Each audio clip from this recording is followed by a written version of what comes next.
Hello everyone, and welcome to Drama and Theater, brought to you by Dwayne Old Time Radio. Before we get to today's drama, if you enjoy what I'm doing, let me ask you to subscribe to my channel. Subscribing is 100% free, and you will receive notifications on new posts. Lastly, if you have a moment, write a short 1 or 2 sentence review or give a rating on your preferred podcast service. A positive review or rating would help me out a lot. And now, on to the show. Oh yeah, and thanks for your support. I really do appreciate it. Hope you enjoy. This week's drama is from Theater Guilde on the Air. The episode is titled Jacobowsky and the Colonel, and this episode aired September 15th, 1945.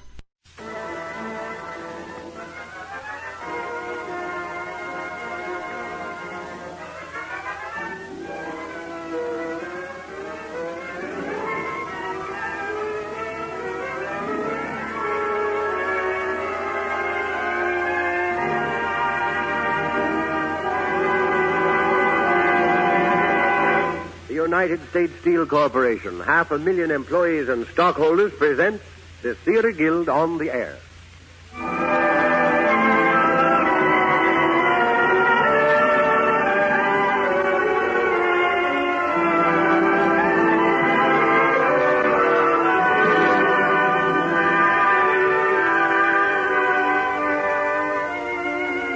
Our play tonight is Jacobowsky and the Colonel by S.N. Behrman, based on the original by Franz Werfel, starring Louis Calhern as the Colonel, Annabella as Marianne, and Oscar Karlweis as Jacobowsky. And here is Lawrence Langner, co-director with Teresa Helburn of the Theater Guilde, to tell you about tonight's play. Mr. Langner.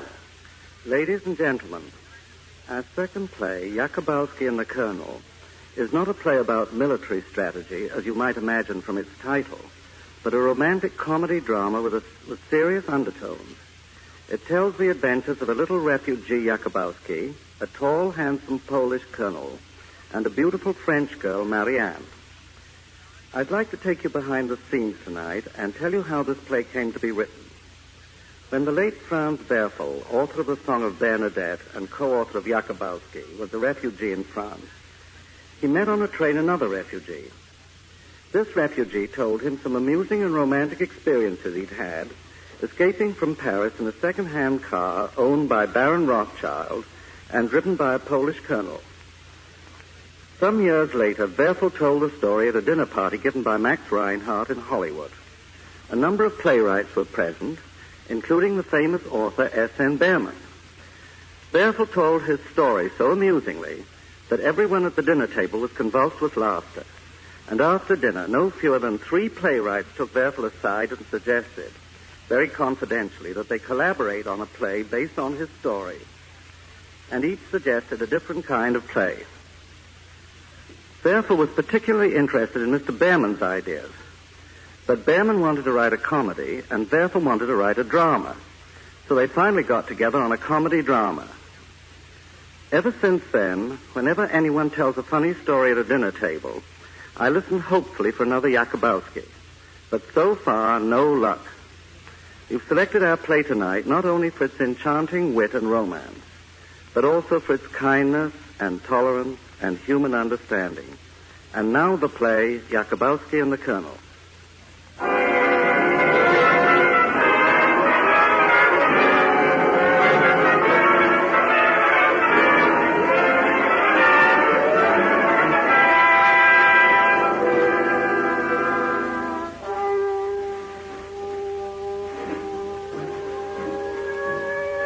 This is Paris, on the evening of June 13th, 1940. There has been an air raid alert, and the guests of one of the small hotels have gathered down in the basement in the laundry where Madame Bouffier, the proprietress, is trying to make everyone believe that he's safe and secure. Quiet! Quiet! Sit down, everyone. Now, are we all comfortable? Madame Bouffier, why should the Germans kill me? I am an old woman. Help me. Madame, help no more of me. that. If Monsieur Jacobowsky were here, he would make you see you are foolish. Oh, I wonder where he is. Does it matter? Certainly it matters. Monsieur Jacobowsky would tell you the sensible thing is to be sensible. Now, here we are. We are calm. We are quiet. We are... Monsieur, Will you kindly knock before you burst into the room? Who are you? Please, quick, I'm strange, and I'm looking for Polish Colonel Charpentier. I must see him at once. Colonel Jabinski is upstairs in his room, asleep. Asleep in an air raid? Your colonel refuses to take air raids seriously. And that other Pole, his orderly, he also sleeps. Look, there on the table. Where? Oh, Zabunievich. Wake up. Where's your room, Mr. Colonel?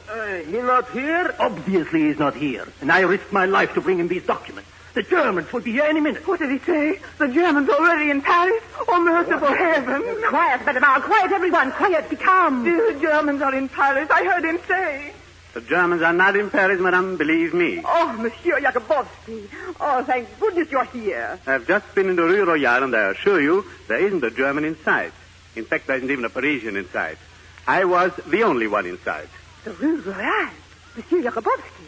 Suppose there had been a falling building or a bomb. One Jacobowsky more or less. The world has endured so much, it could endure that, too. In Nora, I left everything behind. I'm an old woman and I fled in France itself. I can't believe it. You'll get used to flight, Madame Arles. I've spent all my life in a futile effort to become a citizen of some country. You know, I speak 7 languages fluently. Wrong, but fluently. My first migration was from Poland to Germany. Need I explain why I moved from Germany to Vienna and then Prague and then Paris? Paris, city of lights. I understood exactly how Heine felt when he got here. And I said to myself, you are Heine, without a genius. And now I have a feeling that there's ahead of me still another migration. Well, you see, one gets used to it. But the Germans are coming. What should we do? Yes, Monsieur Jacobowsky. What do you say to that? My poor mother always used to say, no matter what happens in life, there are always 2 possibilities. And that's true. For example, right now, it is a dark moment. And yet, even now, there are 2 possibilities. The Germans, either they come to Paris or they'll jump to England. If they don't come to Paris, it's good. But if they do come to Paris, again, there are 2 possibilities. Either we succeed in escaping or we don't. If we succeed, that's good. But if we don't succeed, there are always 2 possibilities. The Germans, either they'll put us in a good concentration camp or they put us in a bad concentration camp. 2 fine possibilities. Please, I cannot wait any longer. Who is this? What is it you cannot wait for? These documents I must give to Colonel Charpentier. Where is he? Zabunievich? Yes, Colonel. Oh, thank goodness. Zabunievich, you will prepare our departure from Paris. Yes, Colonel. Oh, and Zabunievich, go pack my things. Do not forget my violin, eh? I will go for a stroll and perhaps buy myself a souvenir of Paris. But Colonel Jabinski, you cannot go now. There's an air raid. Air raid? By whom is this air raid? It is the Germans. Hey, you think I fear the Germans? You think I do not know the sound of German bombs and which way they come? When I hear them, I walk the other way. What if you open the door, you show a light in the street, and then they will padlock my hotel? No, they will not. They will act the time. Tomorrow the police of Paris will be running errands for the Germans. Do you mean, Colonel, that the Germans will meet with no further resistance? This I know because I have seen. The French divisions, fine soldiers, have nothing with which to fight. The regiment I command is a force of 3,000 Polish boys. Now of them is left only 15. And I am their father. I lose my children, 3,000 of them. This I know. This I feel here in my heart. Then, Colonel, it is your considered opinion that France is lost. No, monsieur, she is not lost. She is gift to the Germans. Charming gift to the Germans. Zabunievich, pack my things. Colonel, please, this strange gentleman just come. He wait for you. Yes, Colonel. I have the documents to give you. And give? Here they are. Everything in code. Every plan and communication is there. You must get it to our government in London. Oh, yes, I bring it to London. In the cafe of Papa Clarion in Saint-Jean-de-Luz, you meet the man with the gray gloves. What, gray gloves? He will give you passage on corvette to London. You meet him on the 18th in the afternoon. That's only 6 days. Therefore, I must impress upon you, sir, time is of the essence. And I must impress upon you, my desk bureaucrat, you speak to one of Pilsudski's colonels. I deliver the papers, my own method, my own way, my own time. If you're not there on the afternoon of the 18th, the corvette will sail without you. If necessary, I swim to London. Zabunievich, we leave Paris now. How? I take plane. Last plane leave yesterday night. All right, I go by car. Vice-consul go off yesterday night. He take all for car. Now, what for is pig need for a car? If no car, get me horse. Horse? Why not? In one day, a good horse covers as many kilometers as your medium tank, eh? Pack my trunk, put in everything you see. Colonel, if you please. Who is this?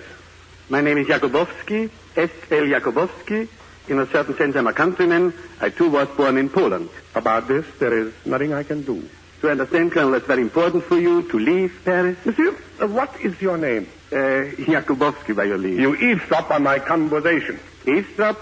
Why do I have to eavesdrop if I hear without eavesdropping? So my suggestion is that possibly we can get a car in which to leave Paris. Oui? The good Madame Bouffier here, she has spoken to me of a car for sale. If the car were available, we could take it together. Monsieur, you persist in the use of this intimate pronoun, we. If I travel, I travel alone. When I travel with company, it's company that I choose. Admirable way to travel, and from my side, I would choose you gladly, because you are a strong man. If you will forgive me for saying so, I'm a resourceful man. So strength plus resourcefulness. Isn't that a good combination for an emergency? Tell me frankly, sir, your opinion. I do not understand your mentality. Everything prepared to go, Colonel. Then we must go, Chabanevich. The lady is waiting. Must not keep lady waiting is not gracious. Lady? Where? Have I not explained? Mademoiselle Rollet. I promised to take her with me. Colonel, forgive me. The errand is over. My wish must be a good time to resume our conversation. Oh, you are Monsieur Wolfson, no? Yes, Jacobowsky, if you don't mind. My poor mother always used to say, no matter how hopeless things look, there are always two possibilities. I disagree with your mother. But I can prove it mathematically. Now, why do you speak to me mathematically? Hear me, Monsieur Wolfson. For a true man, there is one possibility. That's not enough. With one possibility, I can't maneuver. I repeat, Monsieur Wolfson, for a man of honor, there is one possibility. If that were true, I would be dead I don't know how many times. I must tell you, sir, that this may be the last chance to get a car in Paris. All right, I go on horseback. They will be never in Saint-Jean-de-Luz on the 18th. You should go on horseback. You eavesdrop this, too? Chabanevich, disengage me from this fellow. Monsieur Jacobowsky, the man is here to show you the automobile. Yes, I am coming. Colonel, please, he is going. Maybe he get comfortable car. Oh, look, Colonel, he's gone. You know I travel alone. Well, what are you waiting for? Marianne awaits me. That's Sancerre. Marianne, it's Sancerre. Sancerre. I explained once. I never explained twice. Sancerre. Well, I thought the lady was here. Sancerre is not. Of course it's not. You think I think it's in the east, the south, the west? But that is where the Germans are. Since when do I fear the Germans? But, Colonel... Marianne awaits me. Marianne, I come to you. But Colonel, Sancerre is north. Colonel, I beg you, Colonel. Oh, I wish Colonel was Jacobowsky. Then maybe we get out of Paris.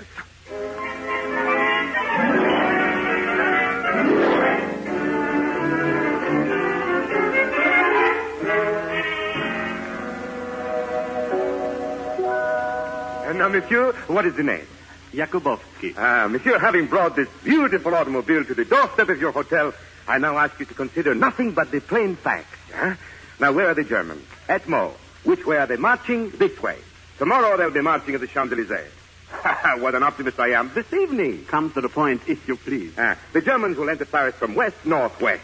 Whereas here, before you, stands one of the most faithful autos in France, ready to drive you west, southwest. Come to the point, if you please. In this car, monsieur, you will travel like a king.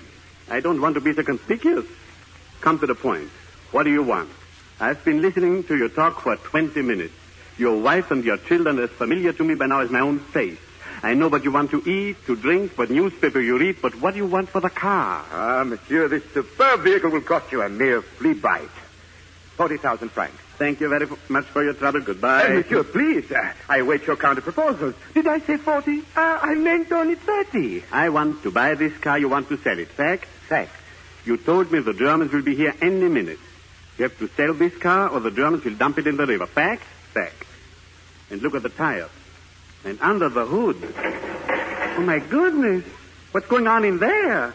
Black and greasy, a regular Dante's Inferno in there.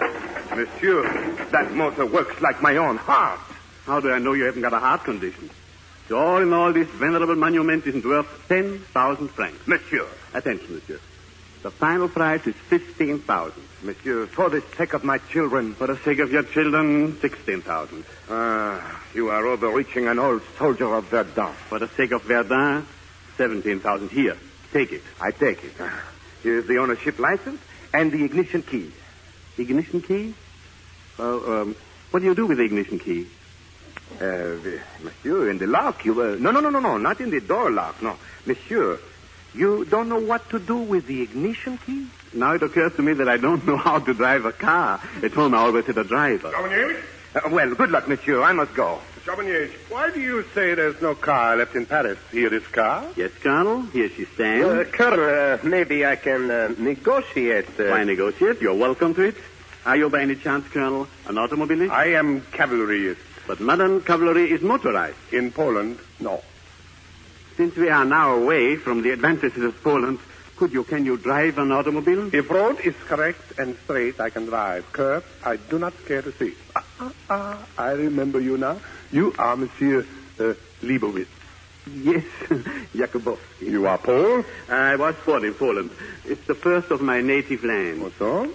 Where in Poland were you born? In the village of Studno, near Kaye. So, Studno near Stanislav.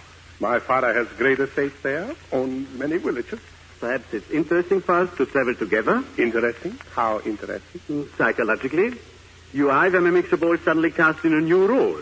Instead of being in the enviable position of persecuting other people, you are persecuted yourself. Now, I am used to that, and I'll help you get used to it, too. I need no help from you, monsieur. But since you are countryman, Monsieur Jolowski, I will tell you.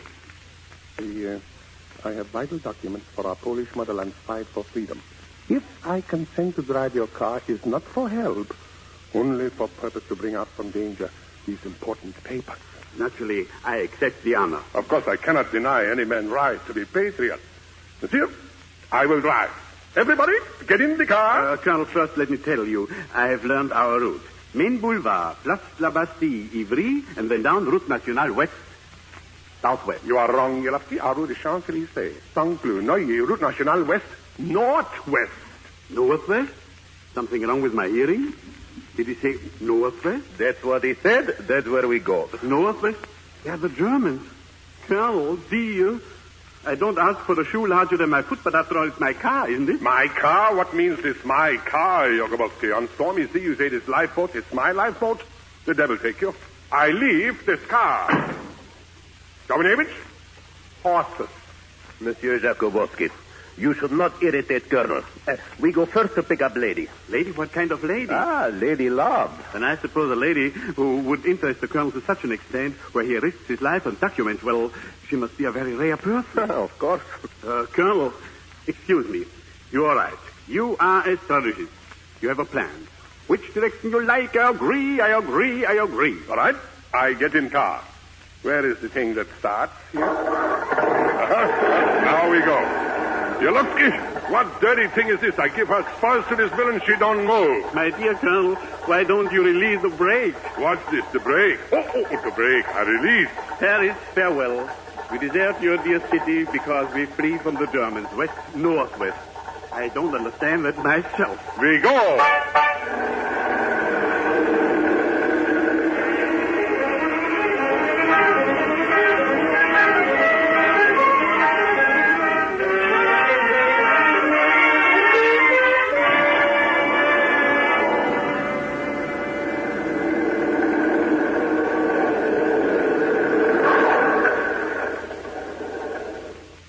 We arrive. Yes, but where? At Sanseria. Behold, we stand at the gate of Marianne's home. Here is the object of my heart's desire. And may I point out, my dear Colonel, we are also 12 hours nearer to the Germans. I ask you, Colonel, is this a time to stop for ladies? To this lady in this house, this colonel has given his word to return. But this, of course, you would not understand because the concept of honor is not for you. Your concept of honor is a little exclusive, don't you think? I do not think. I feel. I act. Food I eat, gun I shoot, horse I ride, woman I love, and honor I defend. Admirable, a Renaissance figure as sure as the world is round. Who says that?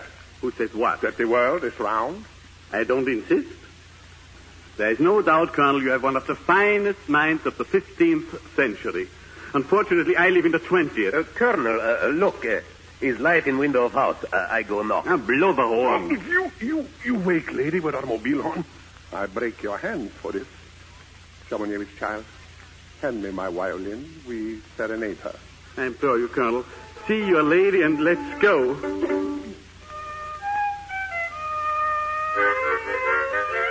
You picked this moment for a recital? You too, Jacobowski, a mouth organ, a regular orchestra. Is this real? The earth is crimson, Poland lies slain, and this last of her dead stands here fiddling in the moonlight. It's a grotesque dream I dream. Silence, if you please. Tadeo! Marianne, I am returned. I'm here, Tadeo. My I'm here. arms wait to receive you. Jacobowski, stop this unsuitable music. Marianne, I speak quick. We must go. Go? Yes, to Bordeaux, to London. Then it's true. France is defeated. For the moment. Everybody said it. And now you say it. Then it must be true. France is... Oh, who is that? Oh, no, not to be frightened, my life. It's only S.L. Jacobowski. The modest owner of this car, mademoiselle, which bears us all to safety. Marianne, please to go and pack. No, Tadeusz, my love. I cannot leave. I've never left France. I never shall. But I demand.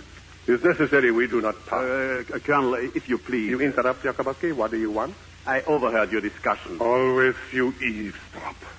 The Colonel, my dear lady, is a peculiar man. When he shouts to me and I answer, he says, I eavesdrop. But, madame, if I may make so bold, right now, the shortest distance between this gate and that house behind that gate is Bordeaux, London, and back. And please remember, madame, to come back here, the Colonel risks his life. Tadeusz. And what's more, he risks mine. Did we do that for nothing? You mean, Monsieur Jacobowski, you are returning to fight for France again? Not I, he. No, he is no soldier, Marianne. I fight in my own way. Here I'm a superfluous man. But even a superfluous man wants to go on being superfluous. Please, madame, hurry, join us. This Jacobowski is very funny. Oh, he is traveling acquaintance merely. But amusing and sympathetic. Oh, Tadeusz, I will have to pack my things. And I will help. Jacobowski, get gasoline. You see, my love, Jacobowski is a very obliging person. Car, hotel rooms, gasoline, what you will, Jacobowski provides. If he gets gasoline, that's wonderful help. Monsieur Jacobowski, good luck. Jacobowski, fill up the tank. Fill up the tank. Easy to say. Pipeline to the sky. Good evening. I beg your pardon, officer. I didn't see you arrive. Good evening. May I see your safe conduct pass, monsieur? Also your identification, if you please. The one fate you can't escape, your own identity. May I ask, monsieur, what are your personal plans? My personal plans are so fluid, I'm apt to drown in them. As a foreigner, you have no right to fluctuate freely without the proper authorization. But I'm fluctuating under compulsion, not freely. This paper you hand me, monsieur, gives you a basic place of residence as Paris. To move to where you are now, you are required to submit to the Commissariat of Police an application which will then be transmitted to the Prefecture, which, after examination, will forward your application to the Central Military Bureau of Circulation, which will then decide whether you have the right to move to this spot to which you have already moved. But, officer, I assure you, I find this spot most uncomfortable. What's that? Guns. Must be the Germans. Officer, when I hear that, I have an irresistible desire to leave the soil of France. Please tell me, how should I go about it? That would require an unofficial explanation. I cannot give an unofficial explanation until I am off duty. When will that be? 9 o'clock. Wait, it is now 1.5 minutes to 9. Too soon. In the meantime, I can tell you officially that for the purpose of leaving France, you must apply to the nearest sous-prefecture, first executing 3 questionnaires, each with photograph, profile showing right ear with a fee of 27 francs 75 centimes. A special commission will then investigate whether you are worthy to set foot on French soil and whether you are worthy to leave it. However, I must frankly tell you that your prospects are nil. After all, what consideration can you expect from a government which you have caused so much clerical work? You better come along with me. If you don't mind, we will ride in your car. But, officer, that's my greatest difficulty. I have no gasoline. No gasoline? What a pity. Officer, look, it's 9 o'clock. Then I'm off duty. Here, take this stamped document. My colleague in Saint-Cyry will furnish you with 30 gallons of gasoline at the standard price. Good evening, monsieur, and good luck. Goodbye, my friend, and thank you. Monsieur Jacobowski. Yes, mademoiselle. Oh, Monsieur Jacobowski, would you help me with these packages? I think you are so nice to take us off in your car. Did you get gasoline? Yes, you're a good fortune, mademoiselle. A warm rain came down from heaven, and behold, it was gasoline. 5 lines from the sky. Yes. What are you laughing at? Oh, Thaddeus. Nothing. Well, why do you laugh, Jacobowski? For no reason. Marianne, it's not possible to take all these packages. Why not? Well, because there is no room. Cannot take all this stuff. Colonel, you are a great man, but as a refugee, I am more experienced. Nothing is so warming to morale in difficult hours as a few familiar knickknacks. It's important, especially for a lady. You are so understanding, Monsieur Jacobowski. But we'll compromise, Thaddeus. I will leave behind this hat box. This will help a great deal. This hat box is no bigger than little cabbage. Colonel. Yes? Soap papers in little hat. Jovanovich, what is this you say? Hide documents in little hat. Attention, I have important idea. We will take this little hat box, Marianne. In your little hat, we will sew my documents. The Germans will never think to look for them there. Now at last we go. Marianne, the back seat. Jovanovich, beside me in France. But it's so crowded here in the back of the car. Monsieur Jacobowski, where will you sit?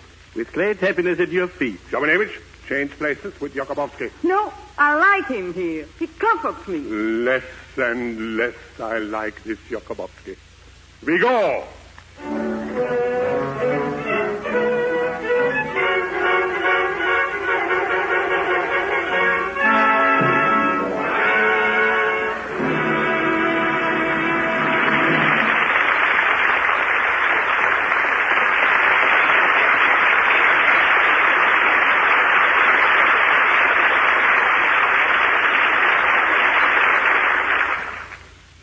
You are listening to the Theater Guilde on the Air, presented by the United States Steel Corporation.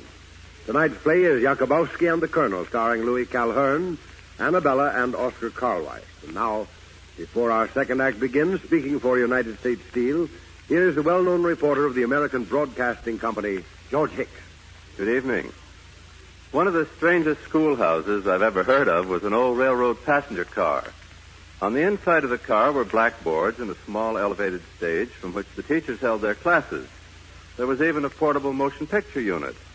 This little red schoolhouse was borrowed from a local railroad by United States Steel and moved from one part of a huge plant to another by regular plant locomotives.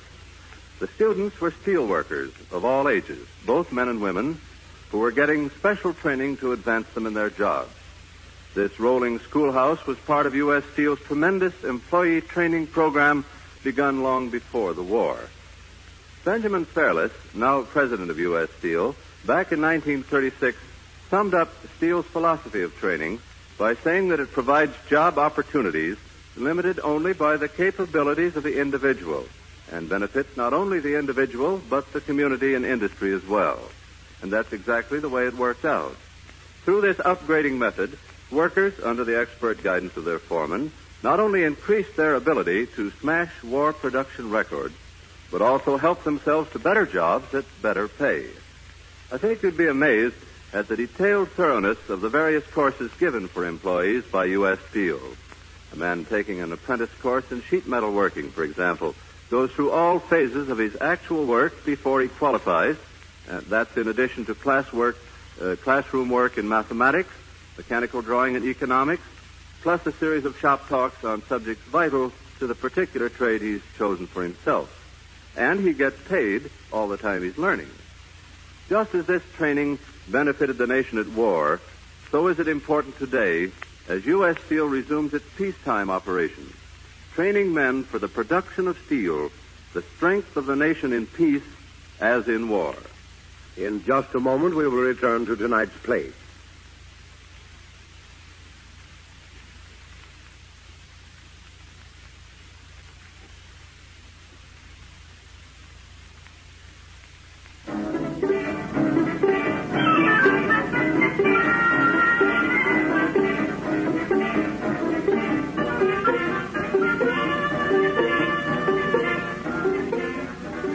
And now we continue with the second act of Jacobowski and the Colonel, starring Louis Calhern as Colonel, Annabella as Marianne, and Oscar Karlweis as Jacobowski.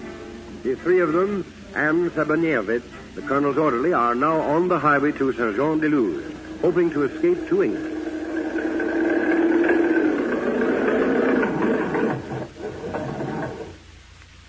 Jacobowski, What has happened to your automobile? No more gas.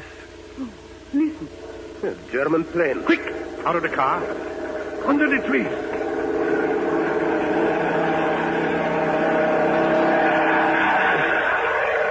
Please excuse me. I'll be back. Jacobowsky, where are you going? Colonel, you will notice that at this moment we are at least 24 hours behind schedule if we are to meet them, the men with the gray gloves at Saint-Jean-de-Luz. Schedules I do not bother with. To arrive is enough. I think the nearest city is Bayonne. Being a city, it may have gasoline to bring back for the car. In Bayonne, they might even have something for us to eat, too. But you'll have to walk. My dear lady, this is a time when whole nations are taking exercise. Goodbye. Good luck. Thank you. Jovanovich, take the blanket out of the car. We rest. Colonel, I think it's better we walk also. Walk? Monsieur Jacobowsky will not come back toward Germans. He is not fool. He ran away. Possible. He left so quickly. But why should he stay here when we are out of gasoline? Why should he come back? I think he might have reason. Is it possible his reason would be you? Oh, do you think so? I am not a suspicious man, but less and less I like this Jacobowsky.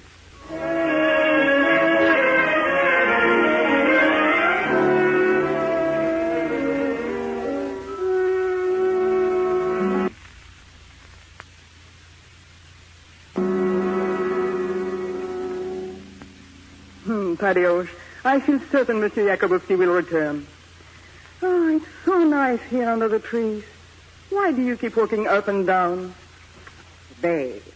I've thrown down all your precious papers under the lining in my hat. Now, I'll put it in the hat box. And now, I'll put a patch on your poor coat. Without my uniform, I feel like not a man. But, Thaddeus, those clothes you are wearing are a disguise. Under the conditions, they are a kind of uniform, too, aren't they? This sounds like Jacobowsky. Now, all the time you talk to Jacobowsky, sometimes I come upon you, you stop talking. Suddenly you stop. Why do you stop? I suppose Monsieur Jacobowsky... I do not ask you why he stopped. I ask you why you stopped. This is how I suspect. You no longer feel like me. You feel like Jacobowsky. Oh, Thaddeus. Just because you are angry, you needn't throw things. That is Monsieur Jacobowsky's raincoat. You shouldn't throw it on the ground. You throw away my heart, I throw away Jacobowsky's raincoat. How can you say things like that? He loves you, this Jacobowsky. Ridiculous. Oh, do you think so? Perhaps he does, a little bit. I find it touching. Very... Oh, obviously you do. Never did I think I would have for rival S.L. Jacobowsky. But no way out. If he returns, we fight. Thaddeus, have you no other way of coping with the situation than to fight? For man upon earth, there is no other way. You should be grateful to Monsieur Jacobowsky. If he comes back, I will show my gratitude by allowing him to engage me on the field of honor. The field of honor. It's quite true. You are a medieval man, Thaddeus. Yes, that idea I got from Monsieur Jacobowsky. Oh, Thaddeus, why do we quarrel when we are so hungry? You should know I love you.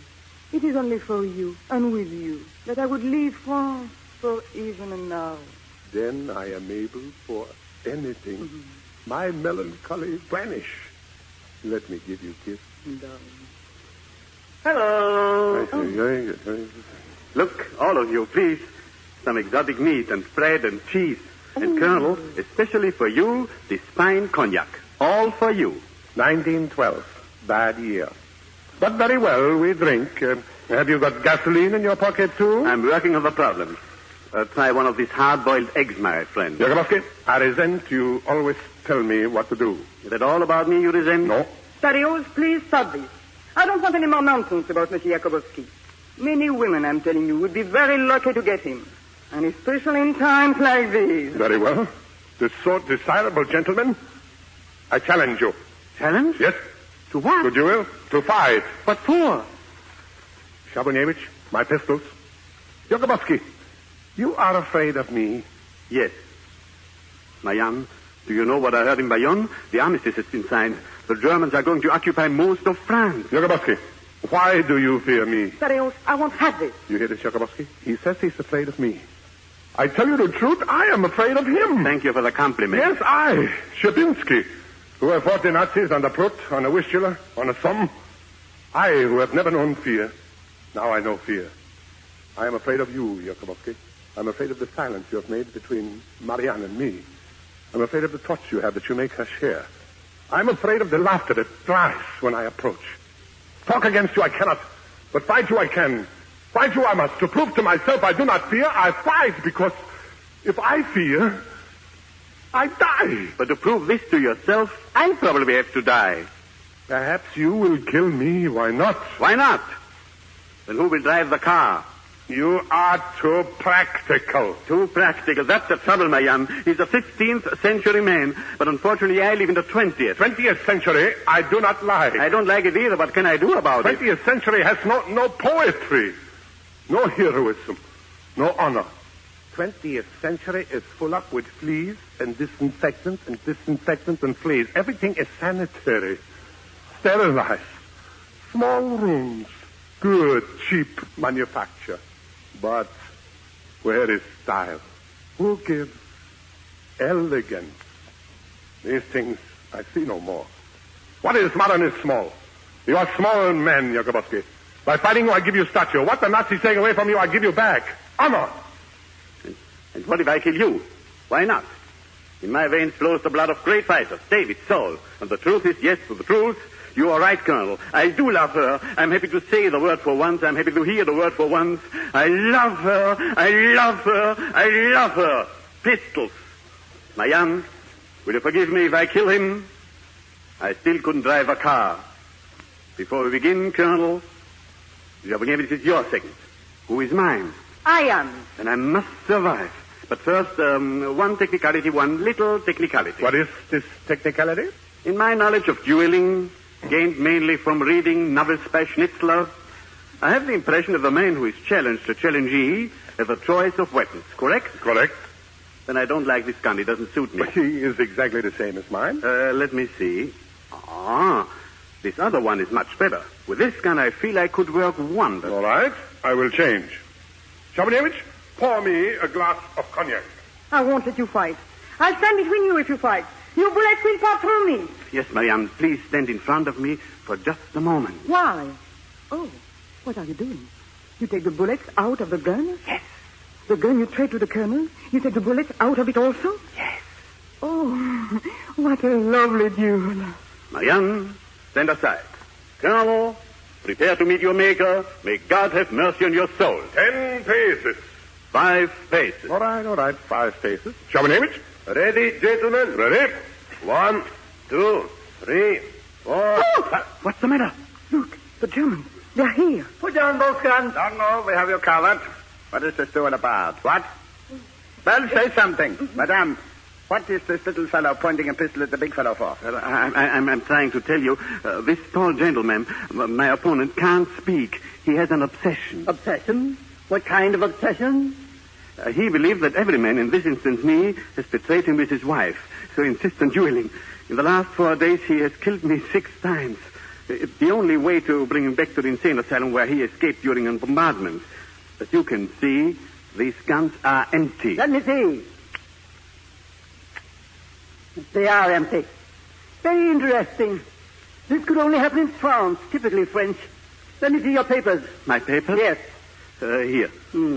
Jacobowsky, unmistakable.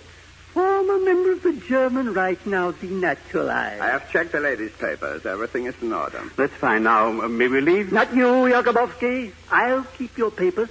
My papers? Yes. But if you take his papers, in these times, how will he exist? Without my papers, Without papers, Jacobowsky, you are exactly what you are with papers. Come to see me at headquarters tomorrow. Lieutenant, over this way. Let us speak in private. I am coming. What do you think of this fellow that cannot speak? You are the Gestapo man here. That is your department. There's something about his face that's familiar to me. Well, let us take him along. Might be wiser to see where he goes. They're escaping fast. I think I'll let this fellow go, but on a leash. He will lead us to the man we want. Suit yourself. I will tell them. Madame, you will not be annoyed farther. But Get this dangerous patient of yours to the nearest clinic at once. That's the trouble. Madame wants to go there, but she has no gasoline. Could you help her out with a few gallons? Of course. Sergeant, give these people a 5-gallon tin of gasoline. You see, we have strict instructions to treat the population of the enemy countries with the most polished courtesy. Here's your gasoline. Put it down. Thank you. Right about face.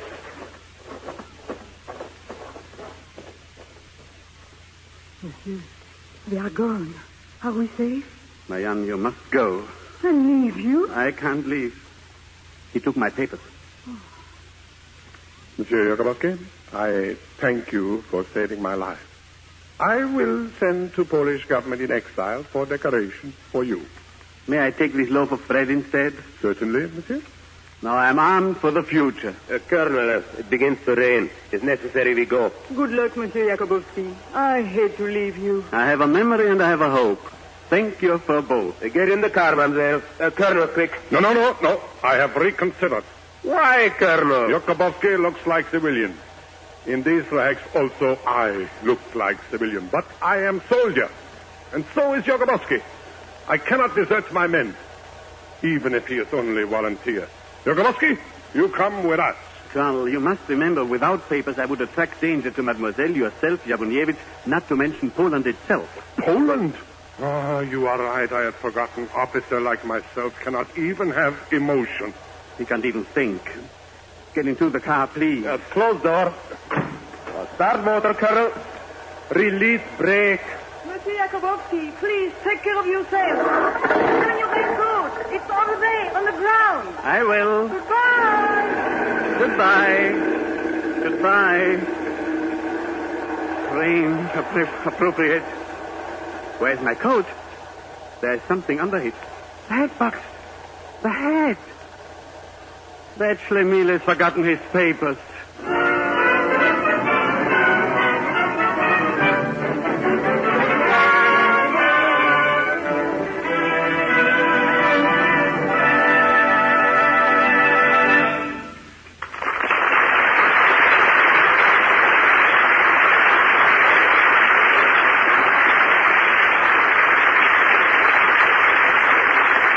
You are listening to the Theater Guilde on the Air, presented by the United States Steel Corporation. Tonight's play is Jacobowski and the Colonel, starring Louis Calhern, Annabella, and Oscar Karlweis. Before we start our third act, here again for United States Steel is George Hicks. When General Edward Braddock, back in 1755, set out to attack Fort Duquesne, a young officer in his army who knew the ways of Indian warfare suggested that the general deploy his men so that they would be safe from ambush. The young officer was George Washington. But in spite of this advice, General Braddock marched his men in typical close formation. And as the British Army approached the site where Pittsburgh now stands, the Indians attacked from ambush. A stunning defeat was inflicted, and Braddock was mortally wounded. On the site of this massacre at Braddock, Pennsylvania, a little over 100 years later, another great pioneer, Andrew Carnegie, started his first steel works. Carnegie foresaw the importance of rail transportation in our young country. He had seen iron rails wear out in 6 weeks, and he knew that steel rails lasted longer and cost less. So ground was broken on this old battlefield for the Edgar Thomson Works. The Edgar Thomson Works is today known as the mother steel plant among 16 major plants now operated by Carnegie Illinois Steel Corporation, one of the subsidiaries of United States Steel. The manufacturing operations of Carnegie Illinois Steel Corporation center in 2 major areas, the Chicago-Gary and the Pittsburgh-Youngstown districts, in each of which Carnegie Illinois and its 100,000 employees are proud to play an important part in the community life.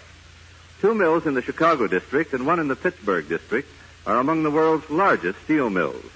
During World War II, Carnegie Illinois alone produced as much steel as all of Germany. Carnegie Illinois produces steel for our country's new buildings, for railroads and other forms of transportation, for automobiles and farm implements, refrigerators, stoves, washing machines, and many other household appliances. Also tin plate in which to pack the nation's food, and alloy and stainless steel for a wide variety of specialized uses in the home and industry. Carnegie Illinois, an important member of the United States Steel family, is producing the steel which will help to provide the better things we've all been waiting for. And now for the third act of Jacobowsky and the Colonel, starring Louis Calhern as the Colonel, Annabella as Marianne, and Oscar Karlweis as Jacobowsky.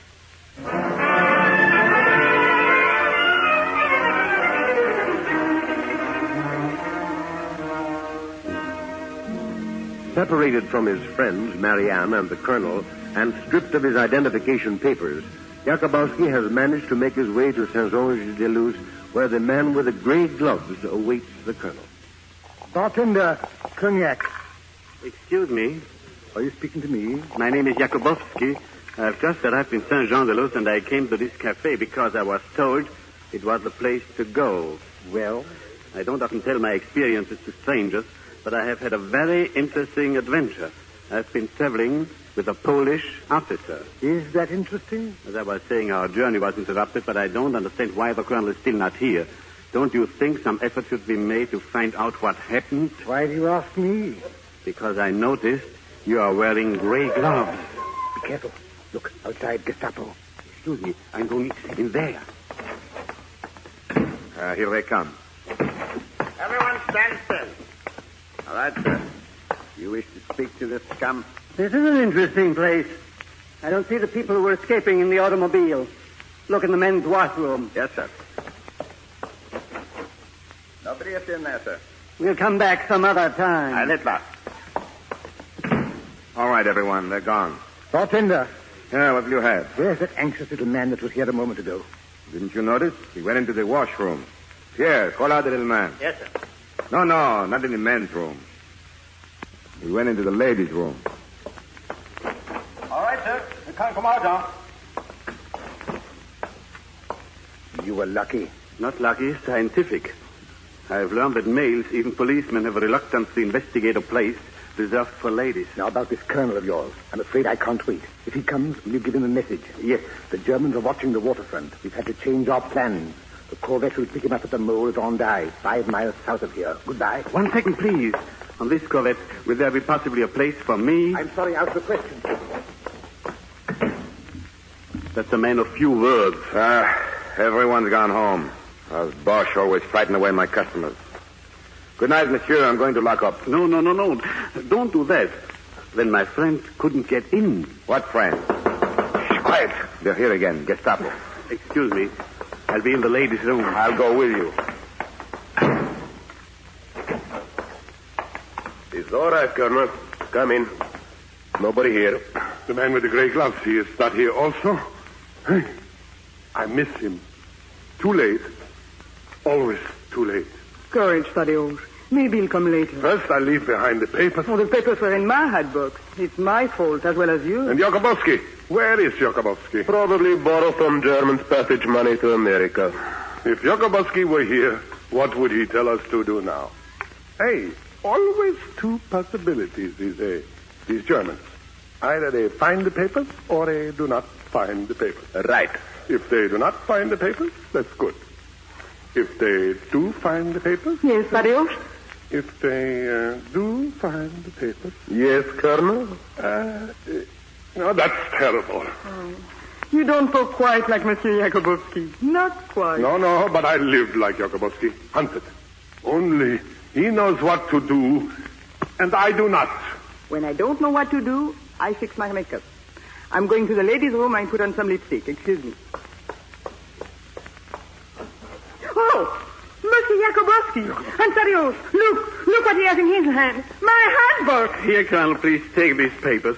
They gave me heart palpitations. Oh, Monsieur Jacobowsky, we have missed you so. Haven't we, Tadeusz? Well, yes and no. I have a message for you, Colonel, from the Messiah in the gray glove. Yes? Watch out, it's the Gestapo. Run. Too late. Very interesting. An interesting coincidence. Don't move, any of you. Well, my dear Monsieur Jacobowsky, greetings. Greetings. And you, the tall one, you, my dumb friend. Are you still jealous? Oh, please, sir, don't excite me. Why not, madame? Why don't you get yourself a man? Take one of my boys. Why do you stay with this man who looks too stupid to say anything, even if he could talk? This is not to endure. Ah, he speaks. Let go of me. Stand still. Do you feel his gun in back of you? Marianne, Jacobowsky, get behind me. I will keep this worm in front of me. I will use him for shield. My goodness, the colonel has turned into Samson. You Gestapo snake. Stand where you are. Very interesting maneuver. Now, you have the gun. I am unarmed. Shall we negotiate? Not with you. No. There, Max, get behind him! Yes, I shoot. He tried to trick me. Colonel, you got the Gestapo man, but the lieutenant got away. Listen to me. That corvette that takes you to England sails from Andai. Andai? Good. You come with us. No use. I asked him, but he said out of the question. Colonel, quick. I find door. It goes in alley. Jacobowsky, you come with us. From now on, you are taking orders from me. Jacobowsky, child, I adopt you.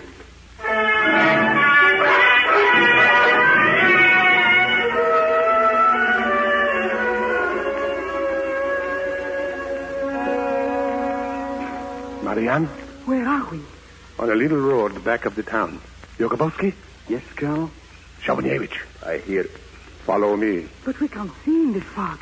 Colonel? I am listening. Can you see? I feel. Can you smell? Smell? Please turn around. The opposite way. Do you notice that way? The breeze comes from the ocean. You can smell it? I have changed my plan. Now we go in the opposite way. We go by smell. Jacobowsky? Yes, Colonel? Stay close. I do not want you to get lost.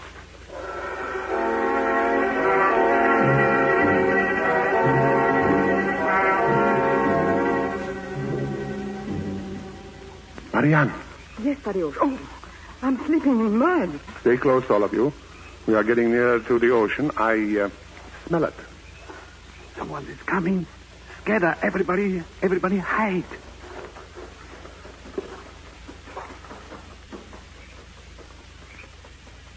Marianne. Jacobowsky. Shabunievich. You do not hear me? I am here in ditch, in mud. I, Tadeusz Bolesław Szczepiński, am in the ditch.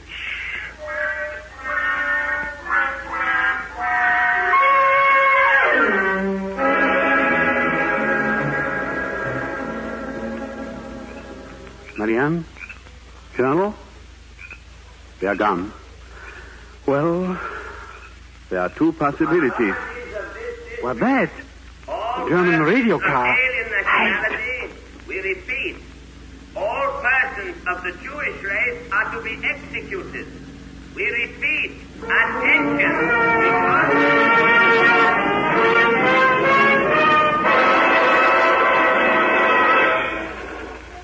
Madame? Yes, Shabunievich. Just quietly. Nobody here. This is Andai, see? This is pier we meet boat. But no boat. Hush.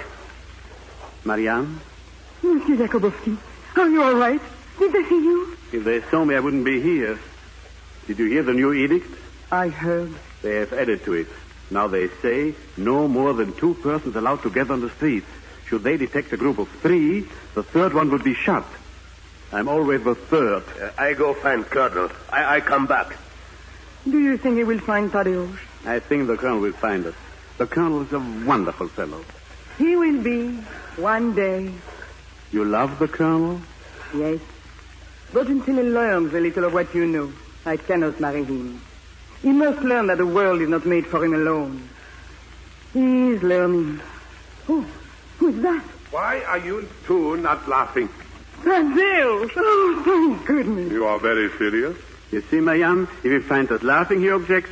If he finds us serious... If I find you serious, that's worse. Hear that? They are getting closer. Everywhere are Germans. Once while they pass, I have to hide in ditch like hunted animals. And I think, formerly other people lie in a ditch, and I ride by proud. And I believe it's right that they should lie in a ditch, and right that I should ride by. And now? Now I know that all over the world today, people are lying in a ditch because I, aristocrat Szczepiński, did not even care. Hey, now I know what it is to be Jacobowsky. Then I feel sorry for you. What's this you say?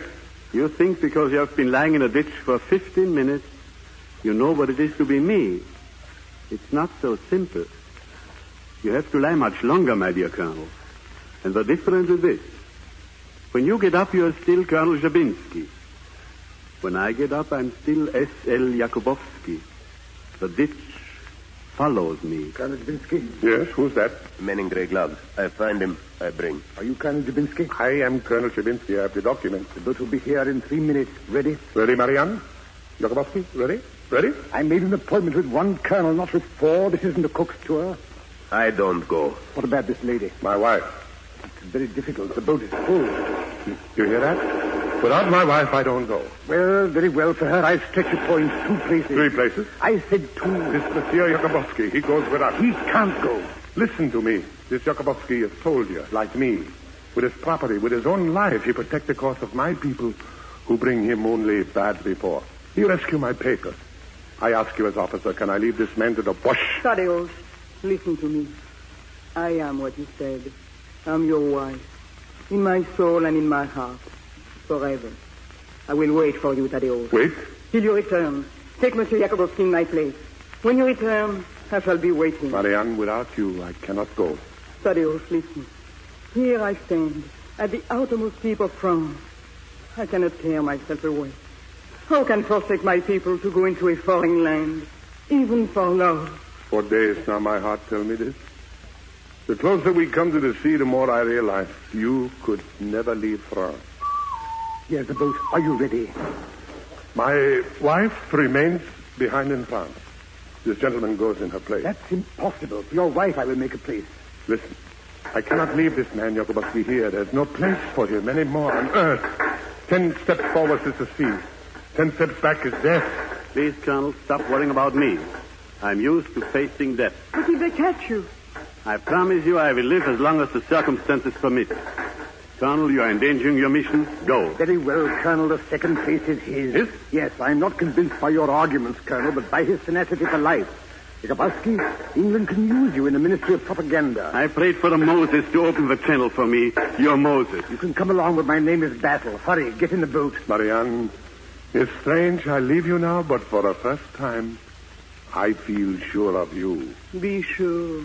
And come back soon, Thaddeus. I'll be waiting. I come back. I come back. Farewell, madame. Come back to France. Farewell and hail. Farewell and hail.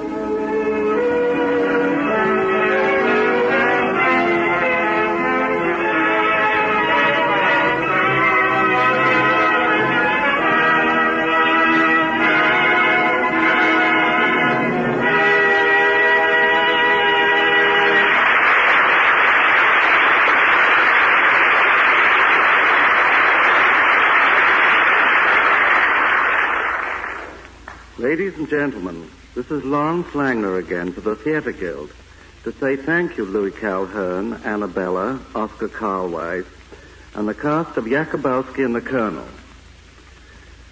Our play, John Ferguson, which is on our program for next week, is very important in the Guild's history. In fact, without it, there would have been no Theater Guilde. We were down to our last penny when we put it on, and it was our first real success. It was written by my old friend, St. John Irvine, who first introduced me to Bernard Shaw in London. Irvine said to me at the time, "Bernard Shaw's a strange man, Lawrence, but very kind. Just look at this postcard he wrote me when he learned I'd lost a leg in the war."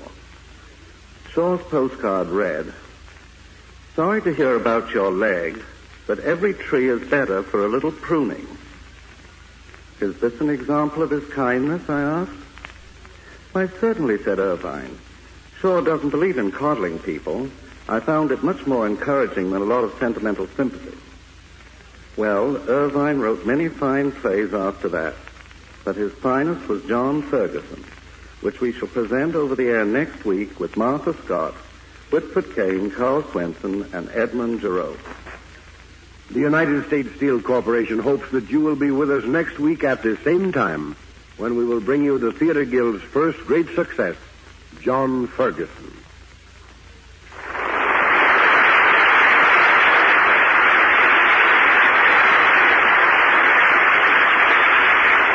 The staff for the Theater Guild on the air includes Homer Fickett, director, George Condolf, producer, Armina Marshall, executive director of the Theater Guild radio department. The score was composed and conducted by Harold Levy, and tonight's play was adapted for radio by Philip Lewis. Programs in this series of particular interest to servicemen and women are broadcast overseas through worldwide facilities of Armed Forces Radio Service.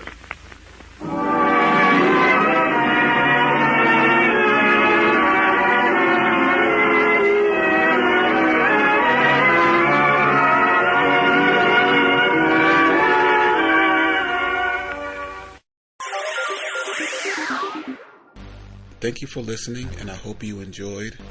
As always, you can listen to my podcast on all podcast services. You can also go to my website, otr.duane.media, to listen to all of my podcasts.